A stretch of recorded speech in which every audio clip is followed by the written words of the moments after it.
वाटतो इथे नियोजित दर्शन मंडळ या ठिकाणी जायचं आहे. नियोजित दर्शन मंडळ तिथून चालू आहे. दर्शन राहण्याकरिता भाविकांनी नियोजित दर्शन मंडळ या ठिकाणी जायचं आहे. दर्शन राम नियोजित दर्शन मंडळ तिथून चालू आहे. नियोजित दर्शन मंडळ या ठिकाणी जायचं आहे.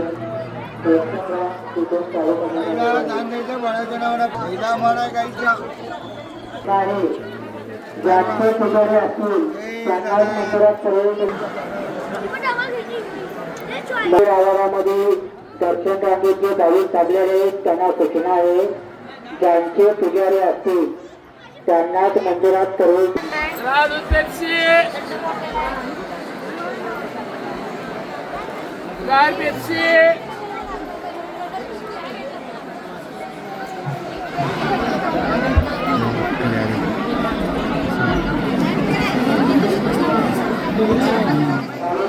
आहे